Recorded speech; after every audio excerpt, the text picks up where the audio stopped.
Bueno, pues lo dicho, encantado de estar aquí en Valladolid otra vez.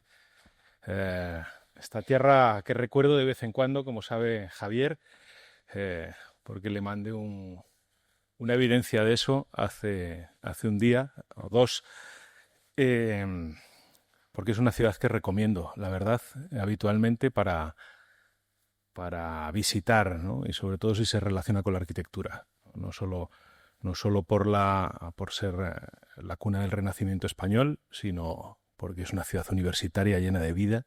Cualquier estudiante puede aprovechar, estoy seguro. Bueno, lo primero que quiero hacer es dar las gracias al equipo de Resbuild, seguro, y a Javier en particular por haberme invitado aquí a este salón de actos para, bueno, hablar de la economía circular, de la reutilización de los materiales, no tanto desde un punto de vista técnico, que por cierto felicito a la ponente anterior, me ha parecido una intervención estupenda, me da mucha rabia no haber podido asistir a las anteriores, pero como digo, no voy a hablar desde un punto de vista técnico sobre la economía circular, sino eh, de alguna manera desde un ángulo ético, si se quiere, ¿no? Eh, Voy a comenzar como muy desde el principio, desnudándome. Aquí hay alumnos del máster y de la escuela y me gustaría poner una imagen que a mí me recuerda a aquel momento en el que estaba terminando, bueno, en este caso empezando la carrera. A ver si funciona esto. Sí, aquí está. Empezando la carrera, a mí me regalaron un libro, que es este libro de la Odisea de Homero, que en el fondo es un viaje circular también, es un viaje de ida y vuelta digamos, hacia el exterior y de vuelta hacia la casa del propio Ulises, ¿no? Y este libro me marcó en gran medida, este viaje circular me marcó en gran medida, me lo regaló mi padre, decía, la vida puede ser un maravilloso viaje si le echas imaginación, y esto fue el principio de la carrera. A mitad de ella, pues le hice caso y inicié un viaje parecido al que pudo realizar Ulises, ¿no? Salvando las distancias, claro, pero partimos del puerto de Pireos, en Grecia, para adentrarnos en las Islas Cícladas, una maravilla poco transitada en aquel entonces, estamos hablando del año 90 y pocos, y bueno, en estos dibujos, en estos cuadernos de viaje, pues empecé revisitados tiempo después, pues descubro una serie de intereses que se han ido reproduciendo en las obras posteriores, ¿no? Y que de repente me sorprende cómo en aquel momento, pues en ese viaje iniciático, pues ya trataba de mirar las cosas desde otro ángulo, ¿no? Aquí se está mirando la Acrópolis desde lejos, desde un monte al que nadie visita, que por supuesto no tiene el flujo de turistas que tiene a las 9 de la mañana la Acrópolis, pero se puede ver de otro modo la ciudad griega, ¿no? La antigua ciudad griega. Y es el monte Licavitos, que está justo enfrente, atravesando el barrio de La Placa, ¿no?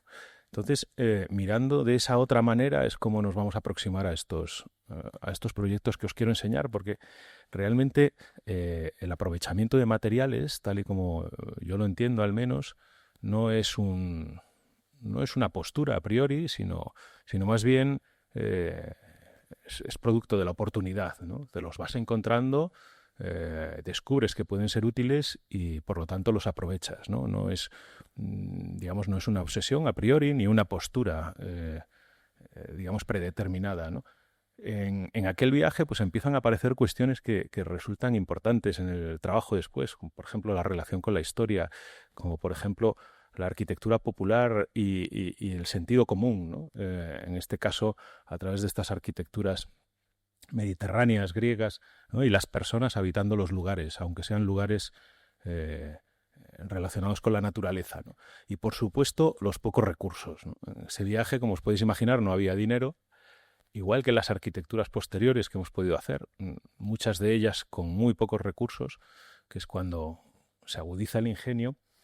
Y pues aquí teníamos que dormir en estas condiciones, pero de alguna manera pues también aparecían reflejados en los dibujos, ¿no?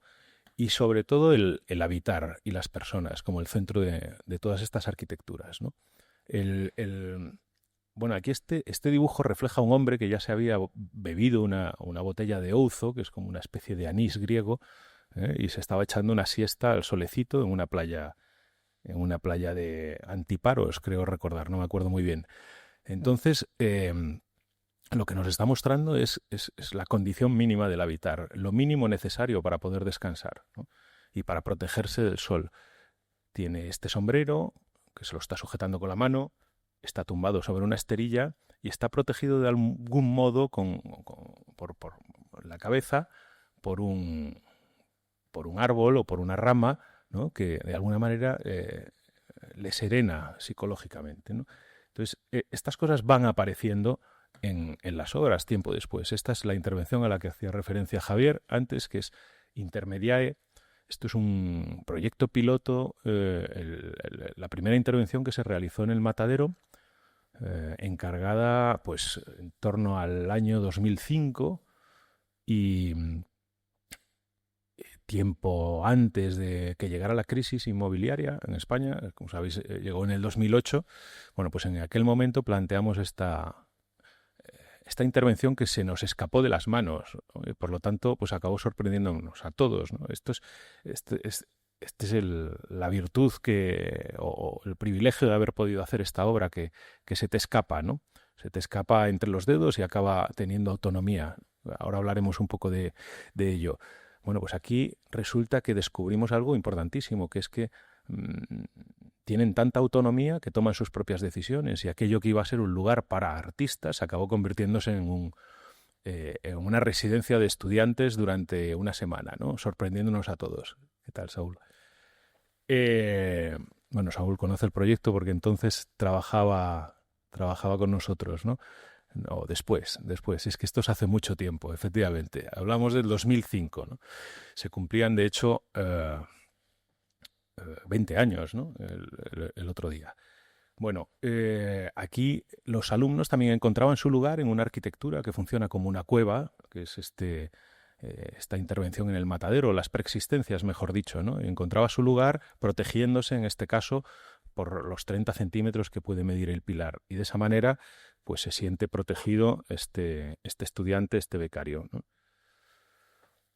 Voy a hablar de algunas obras que reflexionan sobre estos temas, ¿no? Y sobre todo con el cambiar de lugar las cosas, ¿no? Que en el fondo la reutilización de materiales no deja de ser otra cosa que cambiar de lugar los materiales, ¿no? Es decir, los vamos recolocando, ¿no? No nos inventamos nada, sino que los descubrimos en un lugar, ¿no? Como decía Bewis, ¿no? De alguna manera te encuentras piedras por ahí tiradas y nuestro trabajo es insuflarle vida a esas piedras, ¿no? Bueno, pues las vamos cambiando de lugar para que eso suceda. Esto es un trabajo que realizamos durante una estancia en Roma y reflexionaba sobre este espacio, que es un paradigma de la arquitectura, de la historia de la arquitectura. Como sabéis, es el espacio que existe entre el templete de San Pietro in Montorio y el claustro que lo rodea, ¿no? Este espacio, digamos, tan enigmático, que nos ha hecho reflexionar a todos los arquitectos sobre la condición de escala, de tamaño, ¿no? Y de vacío en esta maqueta de San Pedro de Roma, como sabéis. Bueno, pues aprovechamos la circunstancia de que se habían ido, digamos, los miembros de seguridad de la Real Academia de España para hacer esta intervención, porque si en Roma tú pides un permiso para intervenir en el patrimonio, te lo van a negar por sistema, ¿no? Entonces, a veces hay que saltarse un poco estas reglas e intervenir, ¿no? Este riesgo está presente en algunas de las obras y a mí me interesa mucho explorarlo, ¿no? Lo que hicimos fue pintar de blanco el suelo del claustro, bueno, del espacio entre el claustro y el templete, pintarlo de blanco, pero de un blanco látex que, como sabéis, al secarse se plastifica y nos permite retirarlo fácilmente, ¿no? Entonces pintamos todo el suelo, retiramos esta pintura plástica y la pintura plástica se lleva y arrastra consigo la memoria del lugar de alguna manera y bueno, protegiendo y desde luego respetando el el monumento, no tuvo ninguna secuela, os lo garantizo. Entonces, ¿en qué consistió este trabajo? Pues en descontextualizar este espacio, en llevarnos este suelo o este vacío a otro lugar y entenderlo de otro modo, como os decía, ¿no? Intentar mirar las cosas de otra manera. Esta descontextualización apareció a 30 kilómetros de la ciudad de Roma, que es la playa de Ostia, y allí colocamos esa sábana, esa gran sábana. La pieza pues se llamaba Vacío sobre blanco. Y como veis, pues trata de reflexionar un poco sobre esta dimensión, este tamaño, ¿no? entre las cosas. Aquí parece una cosa completamente distinta a lo que uno puede observar o sentir o vivir en ese espacio intermedio del templete de San Pietro, ¿no? En esas mismas fechas hicimos otra intervención que consistía en descontextualizar esta cimbra que encontramos en una ciudad que acababa de ser pues devastada por un terremoto, que es la ciudad de L'Aquila, ¿no? Un poco más al norte, si no me equivoco, de Roma. Entonces esa ciudad había sido sometida a un terremoto terrible que la había destrozado. Yo creo que es en el 2012, 2010 aproximadamente. Y yo la visité 4 años después y esa ciudad permanecía entibada, permanecía con todos estos refuerzos estructurales y no se veía el momento en que esos refuerzos estructurales fueran a desaparecer. Se convertía entonces como una especie de provisionalidad permanente, ¿no? Y nosotros hicimos una interpretación de esta condición basada también un poco en algo relacionado con Roma y con San Pedro de Roma, como es este libro que nos habla sobre los artificios, ¿no?, de Nicola Zavaglia, que era el ingeniero que trabajaba con Miguel Ángel, ¿no? Entonces, digamos que recogimos todas las piezas y las montamos en el vacío, en la terraza de la Academia de Roma, un poco enfrentándose a la ciudad y mostrando cómo esta ciudad es una ciudad que se mantiene a partir de todas estas condiciones, ¿no? Bueno, esto es un trabajo relacionado con el cine y lo que trata es de recuperar este espacio. Este es un espacio recuperado, no es un material recuperado, es un espacio recuperado a través de unos materiales. Hicimos una película en 16 milímetros en Cuba porque descubrimos un lugar que en un momento determinado había sido una pista de aterrizaje. Una pista de aterrizaje para recibir los aviones que venían de la península de Florida y aterrizaban cuando, digamos, las relaciones eran cordiales entre Cuba y Estados Unidos, aterrizaban en esta pista pequeña. Como sabéis, esto no permaneció durante mucho tiempo y hubo que proteger el aterrizaje de los aviones americanos y lo hicieron con estas grandes piezas de hierro que a su vez eran los residuos o los restos o las ruinas de las antiguas azucareras que ya no funcionaban, ¿no?, en toda la región gracias precisamente al bloqueo de Estados Unidos, ¿no?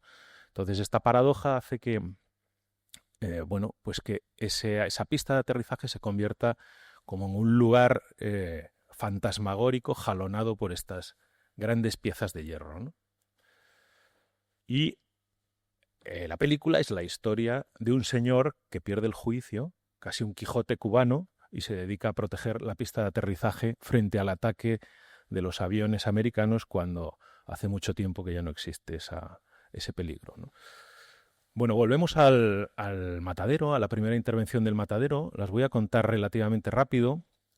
Simplemente voy a apuntar alguna cuestión que se puede relacionar con el tema del Congreso, y es que a nosotros nos pidieron, como digo, en 2005, hacer una primera intervención casi piloto y provisional, sobre todo provisional. O sea, se trataba de intervenir durante 1 o 2 años allí hasta que consiguieran el presupuesto suficiente, desmontar nuestra intervención y construir algo que estuviera verdaderamente bien, ¿no? Este era el objetivo en aquel momento de Intermediae, que era una institución que estaba naciendo y que no sabía muy bien qué quería ser en el futuro. O sea que, digamos que todas las incógnitas estaban abiertas, ¿no? Estaban sin despejar, quiero decir. Entonces, esta intervención tenía la vocación de ser efímera y, por lo tanto, utilizar materiales que después pudieran ser trasladados a otros lugares. Por eso decidimos utilizar materiales sin transformar, para que después pudieran ser aprovechados en su máxima, ¿no? en su máxima expresión. Por eso nos fuimos a, digamos, materiales que procedían de la industria en sus dimensiones máximas, ¿no? Este espacio pretendía ser habitado como una cueva donde la gente, digamos, descubriera la manera de habitar, ¿no? El lugar. Un poco como nos dibuja aquí David Teniers II en 1640, que nos pinta una serie de personajes, digamos, de alguna manera, bueno, pues humildes, ¿no? Una serie de gitanos, es la serie de gitanos de David Teniers, pero lo que me interesa de este cuadro es que los dibuja felices habitando una cueva, porque saben encontrar su lugar, se colocan en el preciso lugar donde el sol, ¿no? cae sobre ellos, y eso pues les hace ser felices frente a otras pinturas, por ejemplo, de los famosos dibujos de Schinkel, ¿no? Las pinturas de la catedral y de los hombres cargando con todos sus elementos, sufriendo por construir una arquitectura mejor. David Teniers nos muestra al ser humano habitando feliz, ¿no? de alguna manera. Bueno, aquí veis cómo estos materiales podían ser perfectamente desmontados porque simplemente tienen un punto de soldadura. Ya sabéis que un martillazo desmonta un punto de soldadura, y eso nos hubiera permitido llevarnos estas piezas. Bueno, no sé si afortunada o desafortunadamente, el destino quiso que casi 30 años después esto no se desmontó y esa vocación efímera pues se esfumó de alguna manera, ¿no? Bueno, como veis, permanecen todas las huellas de lo que allí había sucedido, los incendios, etcétera, ¿no? Entonces se utilizan estas piezas, como digo, sin transformar, unas vigas UPN que nos servían para todo. Casi era un almacén de acero, ¿no? Esta primera intervención. Era un almacén de acero que digamos, nosotros pensábamos, quizás un poco ingenuamente, que podría ser una gran inversión, porque en aquel momento en España, 2006-2007, el acero estaba subiendo como la espuma, era un valor en alza, ¿no? Entonces nosotros pensábamos que si comprábamos esas piezas, no las transformábamos, el precio del acero subía. En un momento determinado, cuando quisieran trasladarlo a otro lugar, podrían venderlo y desde luego habría generado una plusvalía, ¿no? Como no lo hicieron, pues no lo sabremos, pero esa era la idea, ¿no? Con una pieza solucionarlo todo, ¿no? Entonces, bueno, aparecieron las decisiones en obra, que es algo que a mí me interesa muchísimo, que es, bueno, tener esa cintura suficiente como para ir tomando decisiones en base a los accidentes o las circunstancias que nos encontremos durante la obra. Y para eso hay que proyectar mientras se construye, ¿no? Teníamos una pizarra en el lugar donde íbamos dibujando, que es lo que digamos, lo que podíamos construir en aquel momento. Aquí veis a los chicos, que fue, digamos, la primera sorpresa que nos dio la arquitectura. Esa arquitectura que se nos escapaba entre los dedos, que ya tomaba sus propias decisiones. La primera es poner en cuestión al mismísimo Vitruvio, ¿no? Es decir, en el utilitas, ¿no? En la frase de utilitas. Uno cree que el arquitecto puede decidir el utilitas. Pues no. Resulta que es el lugar el que lo decide, ¿no? Y el lugar decidió que pudieran dormir allí estos chicos, ¿no?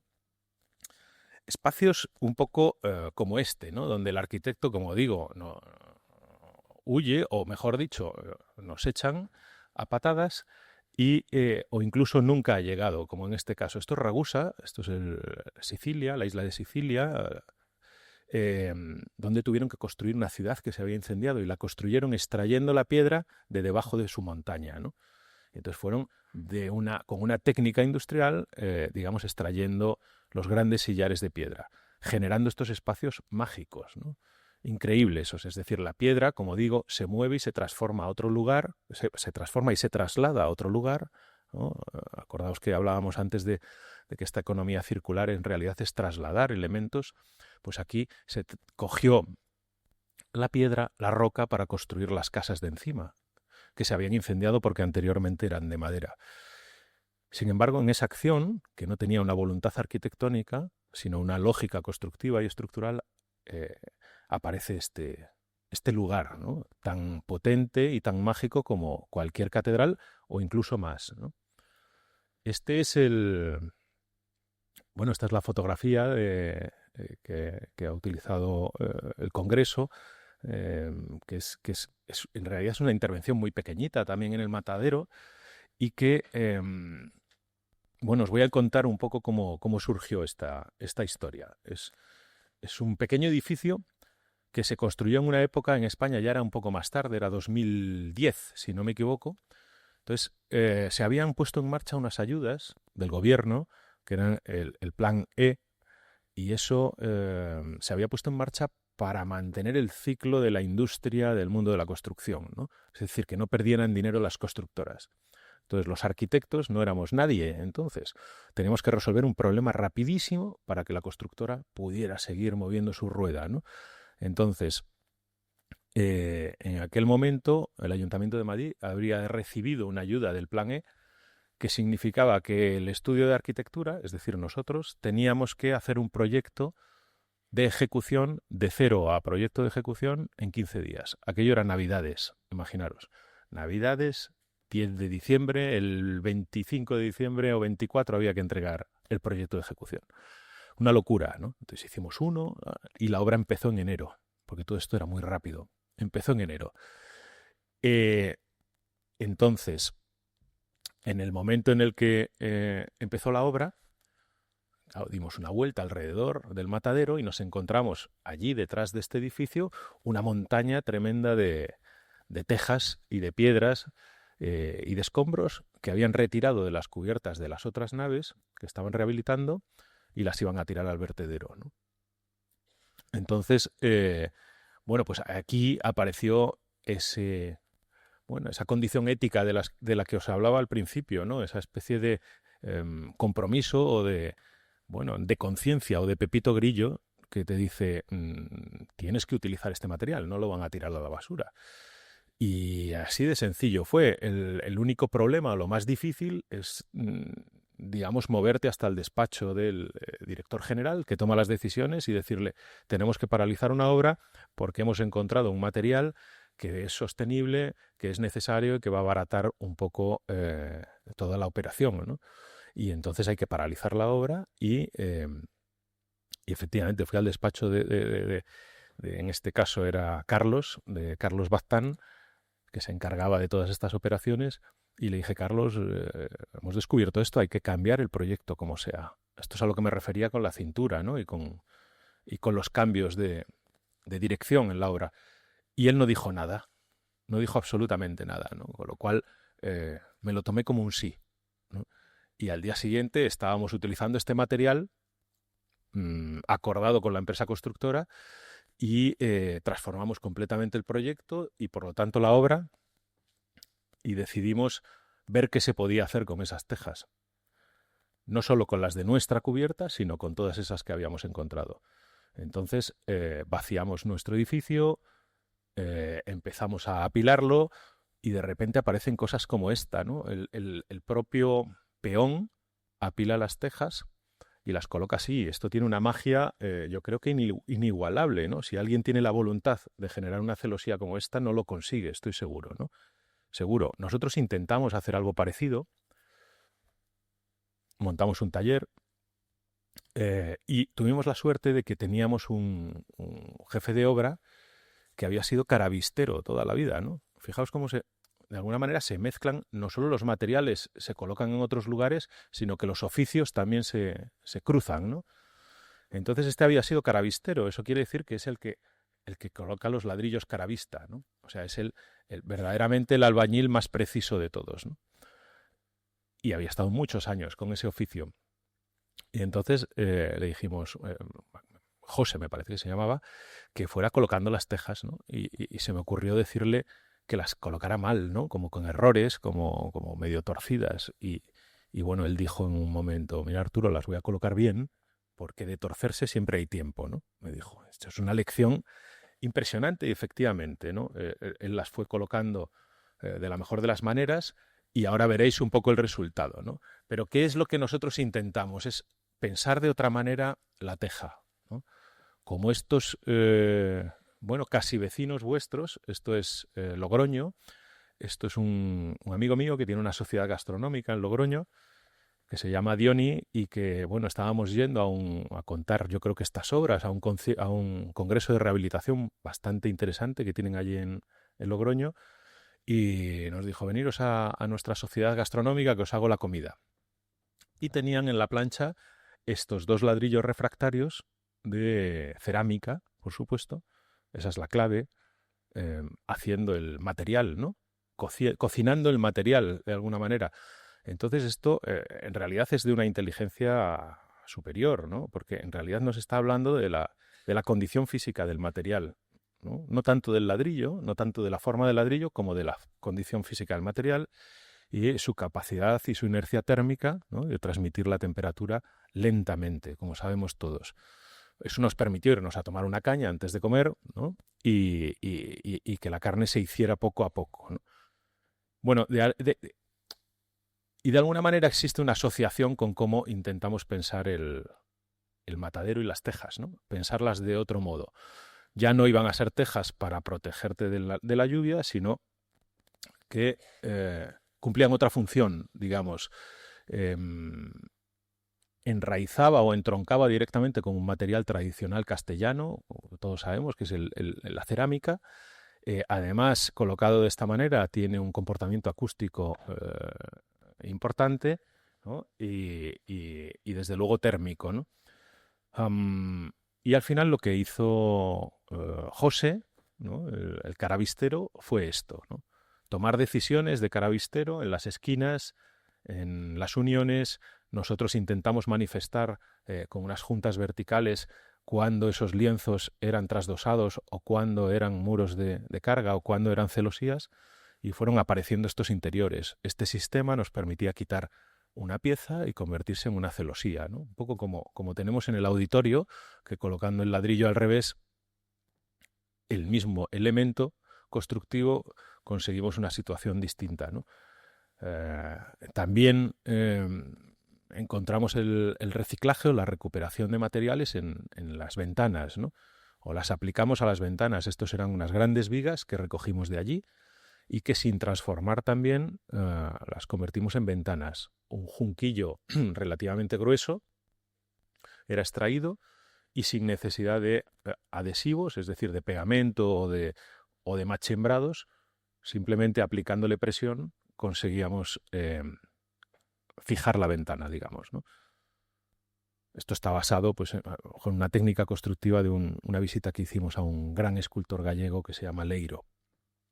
Os voy a explicar o contar otra obra, la tercera y la más grande del Matadero, también la más nueva, pero también la más cruda, la que ha quedado sin terminar y probablemente la que tenga un mayor potencial precisamente porque tiene menos intervención de arquitecto, ¿no?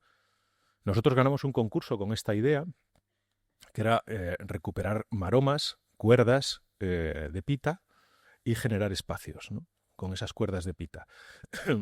Cuando nos encontramos con la obra, después de ganar el concurso, nos encontramos que esos hormigones, que eran los primeros hormigones de España, estaban convertidos en harina. Eso era... prácticamente no se aguantaban ni a sí mismos, ¿no? Entonces, si hubieran sido sometidos a una tracción en este sentido, ¿no? A esa cortante, pues los hubiéramos reventado, ¿no? Seguro.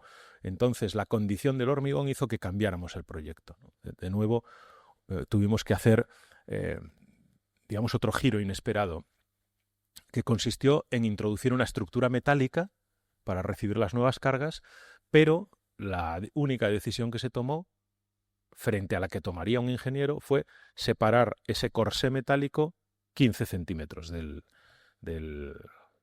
pilar, ¿no?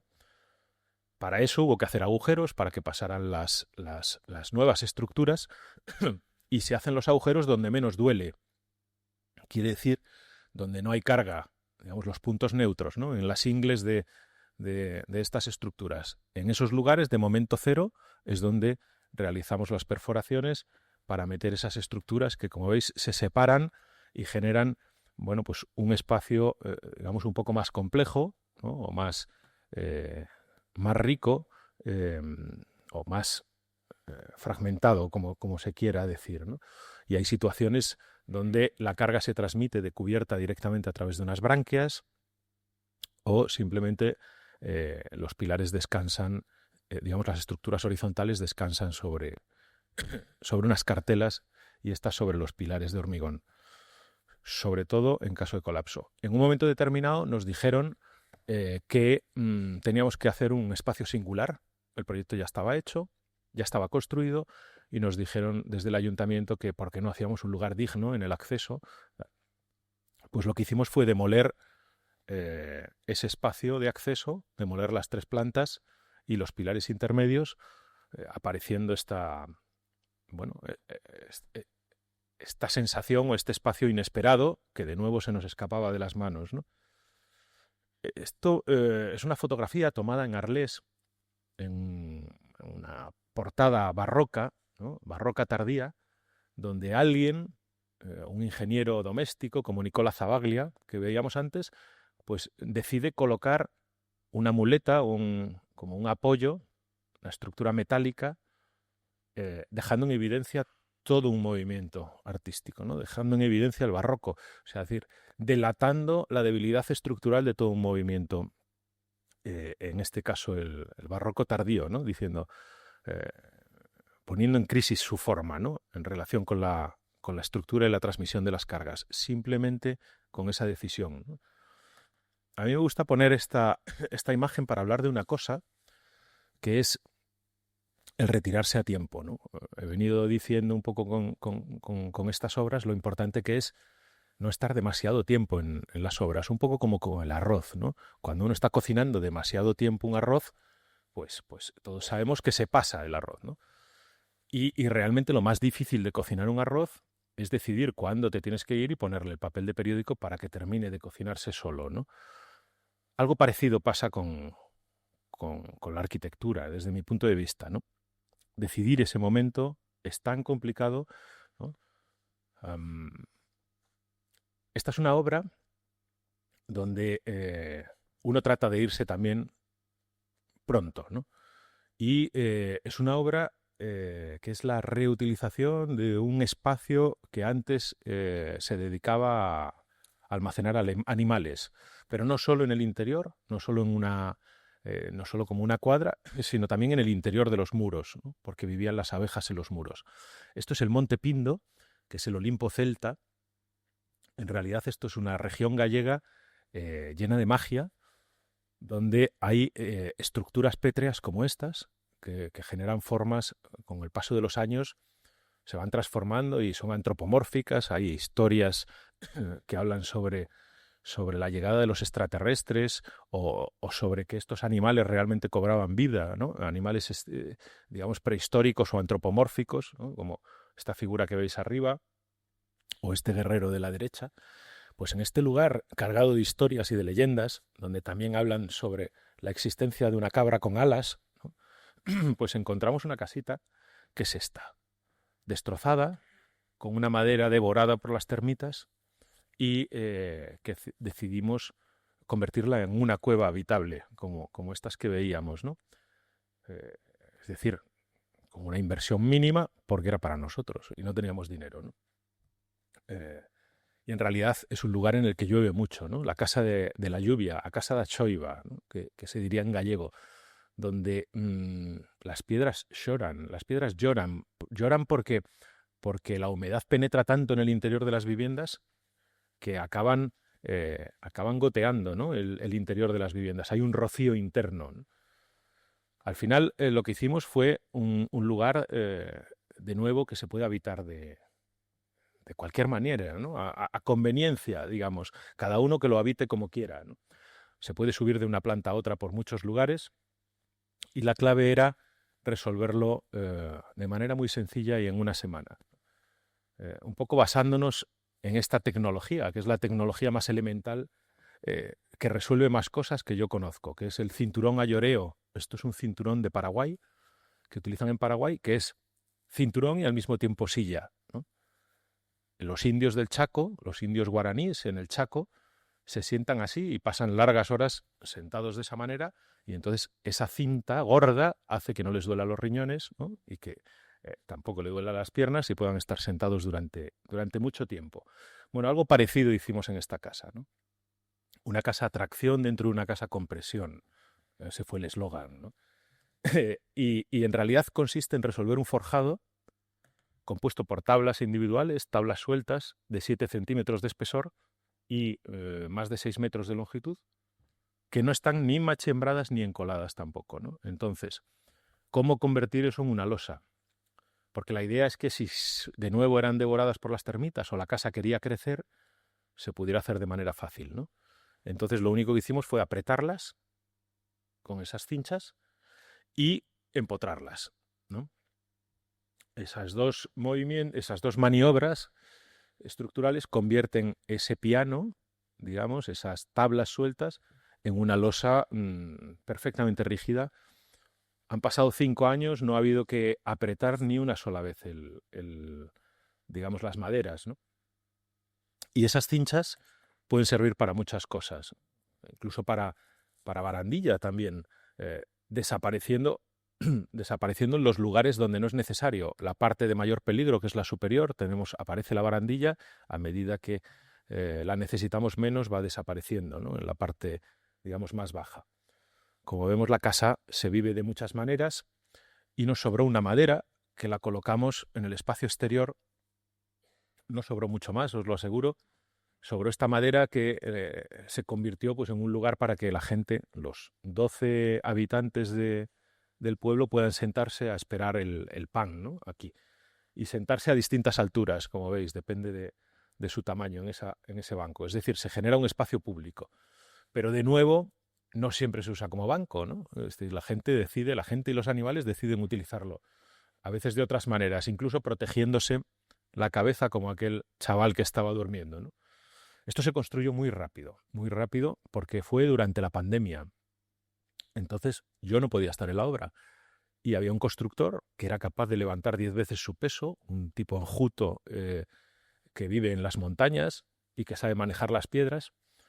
Entonces él no sabía hacer fotos, ni me las hacía, ni cogía el teléfono. Os podéis imaginar lo que es hacer una obra como arquitecto desde Madrid, desesperado totalmente en plena pandemia, ¿no? Entonces tuve que llamar a la vecina de atrás, que era Mari Carmen, para que me fuera a hacer las fotografías cada noche. Mari Carmen, por favor, acércate a hacerme las fotos de la obra. Entonces veía las fotos, llamaba a Manolo, cuando me cogía el teléfono podía decirle 4 cosas. Es decir, aunque quisieras resolver con precisión esa obra, era absolutamente imposible. Entonces decidí, para no amargarme la vida, incorporar todos los errores que Manolo iba cometiendo en la obra, y resulta que funcionaron y dejaron de ser errores. Eso sí, concentramos durante una semana, que fue la que me pude escapar allí, la instalación de este sistema prefabricado para resolver el momento final, ¿no?, de la obra, de la construcción, que fue digamos, este dibujo que veis aquí, y este es el sistema que lo explica todo de alguna manera, ¿no? Pero, de nuevo, nadie se inventa nada, ¿no? Esto es economía circular de pensamiento, de materiales y de personas, ¿no? Como estamos intentando ver. Esto viene de la ciudad que os contaba antes, que había tenido un terremoto brutal, que es L'Aquila, y así es como sujetaban las casas. 5 años después seguían así. Esta foto la hice 5 años después del terremoto.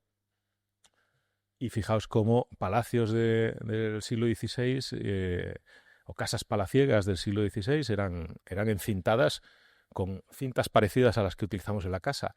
Seguro que de alguna manera esto nos hace reflexionar: si es capaz de soportar estos esfuerzos, ¿cómo no va a ser capaz de soportar una cincha así, un forjadito, ¿no?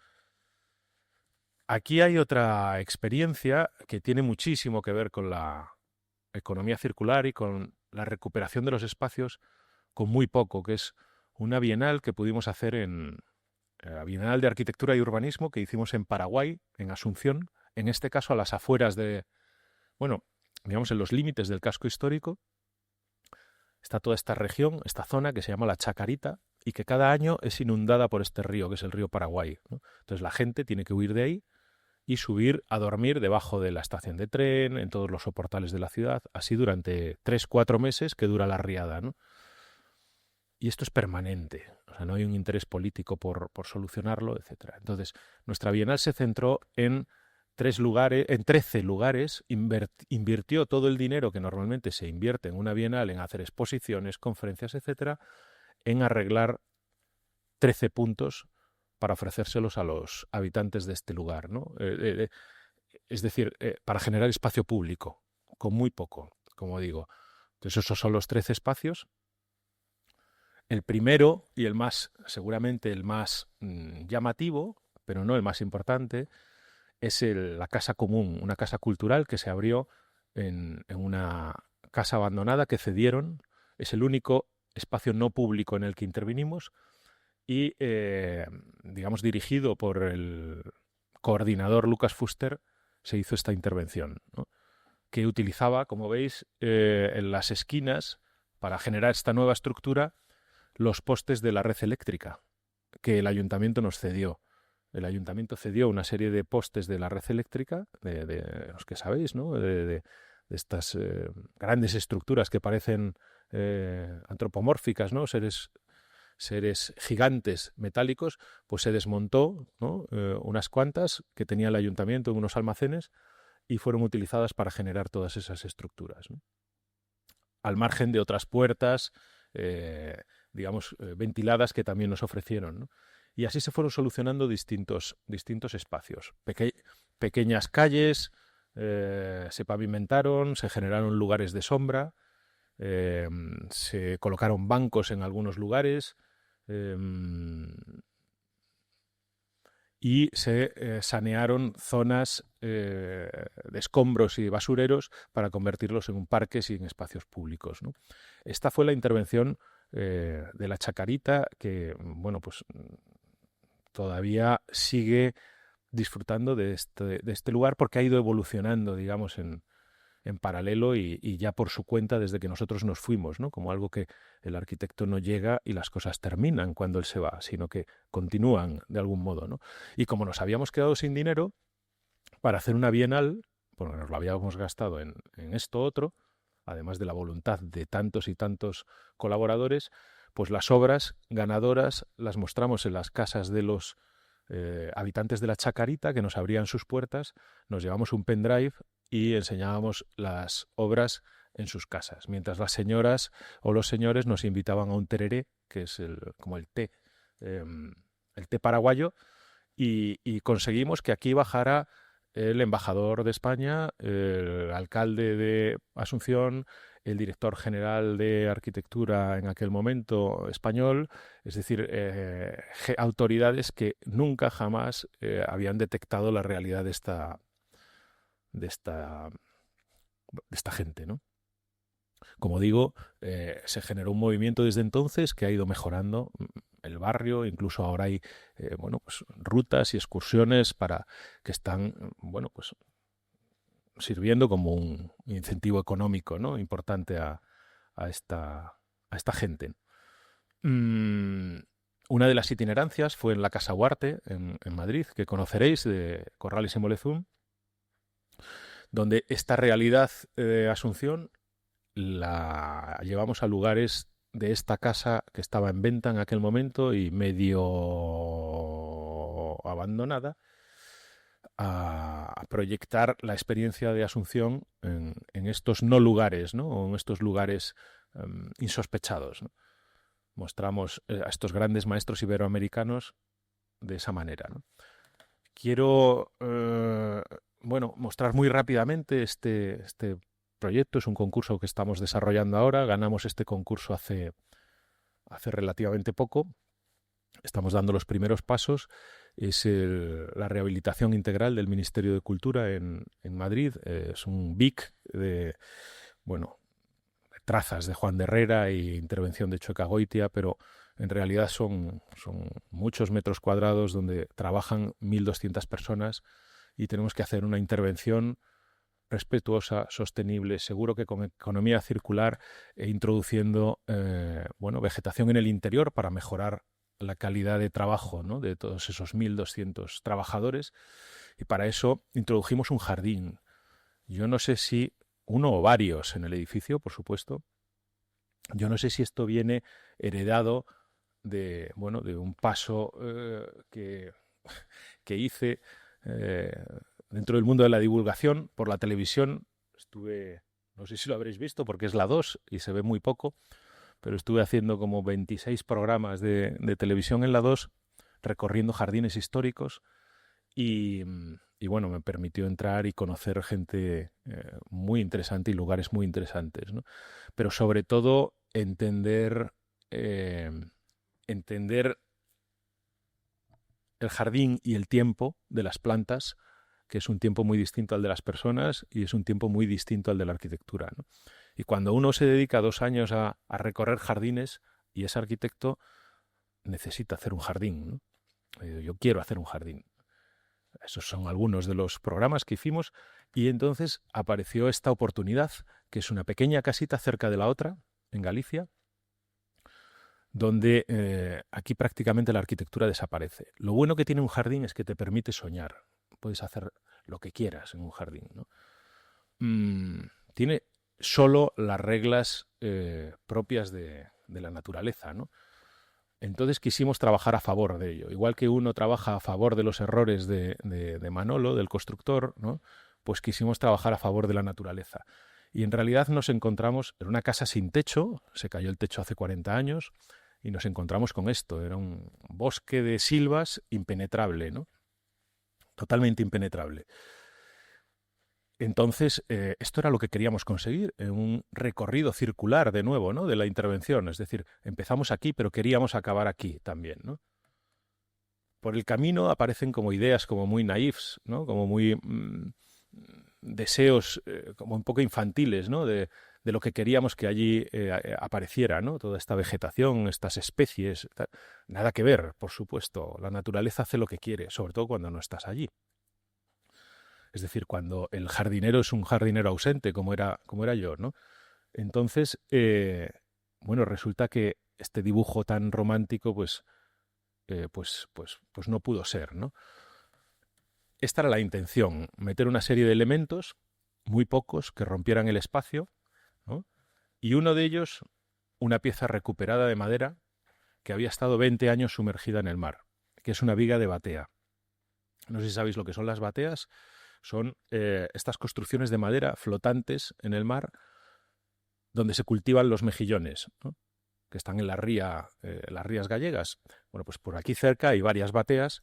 Entonces lo que sucede cuando pasan 20 años es que las maderas de esas bateas, que son de hasta 12 metros de largas y de 35, 40, 45 por 45 de madera de eucalipto, se retiran y hay un carpintero como muy, muy hábil que las va recogiendo todas, ¿no?, y las vende, las tiene expuestas en su almacén, ¿no? Entonces, una de esas vigas de batea decidimos que fuera un elemento, digamos, recuperado e introducido en el lugar para establecer una tensión, ¿no?, para generar una tensión en ese espacio. Y por lo tanto no podía estar colocada de una manera racional, sino todo lo contrario, ¿no? Y para eso había que hacer un gran esfuerzo, porque una viga de batea de 8,5 metros de larga, introducida en un pueblo histórico de Galicia, es casi como un milagro, ¿no? Entonces teníamos que descubrir el camión que pudiera trasladar 1 tonelada de peso, que es lo que pesaba, 1 tonelada de peso en punta, el brazo pluma en punta, hasta el interior de la casa, salvar la pluma 20 metros desde donde estaba el camión y, por supuesto, llegar hasta ese lugar. Y todo eso se hizo durante 3 horas de maniobras de un piloto increíble, ¿no?, que recorrió todo ese pueblo, donde el espacio entre la piedra y el camión era de un dedo, y en 3 horas llegó al lugar y colocó con precisión la pieza donde cabía. Era una pieza de 8,5 metros, entonces donde se pudo colocar la pieza, allí se quedó, ¿no?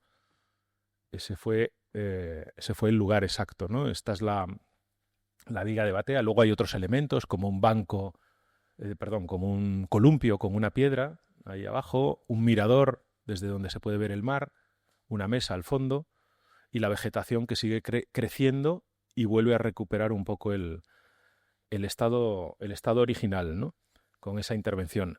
A mí me gusta decir que, bueno, en Galicia hay una tradición que se llama Rapa das Bestas, que no sé si habéis oído hablar de ella, que una vez al año rapan a los caballos salvajes, ¿no? O sea, a mí me gustaba pensar que este jardín podría sobrevivir con una rapa das zarzas, ¿no? Una vez al año, pero es otro de esos sueños que no se cumplen, ¿no? En fin, este jardín, no sé cómo vamos de tiempo, Javier. ¿Bien? ¿5 minutos o termino ya? ¿Sí? Bueno, estupendo. Entonces, podía terminar aquí, pero 5 minutos, no más, lo prometo, y termino. Entonces, digamos que todas estas piezas, incluido el jardín, ¿no? Me gusta pensar que tienen algo que ver con, bueno, con esta imagen, ¿no? Que es una fotografía de un fotógrafo cubano, se llama Valentín Sanz, que falleció el año pasado, y que expusimos en aquella Bienal Iberoamericana de Paraguay. Él hizo 3 fotografías increíbles para los arquitectos. A él le llamaban el cura de Baracoa porque se fue, digamos, a la punta este del país, de Cuba, a, digamos, bueno, a ayudar a los campesinos, ¿no? Que trabajaban allí, ¿no? Y les hacía fotos, ¿no? Les hacía fotografías y mientras colaboraba con ellos. Entonces, trajo para la Bienal 3 fotografías. Una de ellas es esta, ¿no? Y las 3 las explicaba desde un punto de vista arquitectónico. Aquí, bueno, hay una persona, ¿no?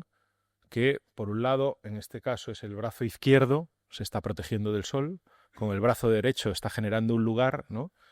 Y en el centro está ella, ¿no? Está esta mujer como el objetivo principal, ¿no? de la arquitectura. Una arquitectura prácticamente sin arquitectura, ¿no? Y por supuesto, sin arquitecto. Me gustaría terminar con esta experiencia, que en cierto modo también habla sobre la economía circular y también sobre la casualidad o la oportunidad, ¿no? Que fue en el Atlas, en la zona sur de Marruecos. Nos fuimos con los alumnos a hacer unos trabajos y de repente se pinchó la rueda del autobús, ¿no? Se pinchó la rueda del autobús y paramos en medio de la nada y allá al fondo vimos una casita y dijimos, bueno, vamos a ver cómo viven, ¿no? En este lugar, y todos los alumnos nos acercamos a ver esta casa, ¿no?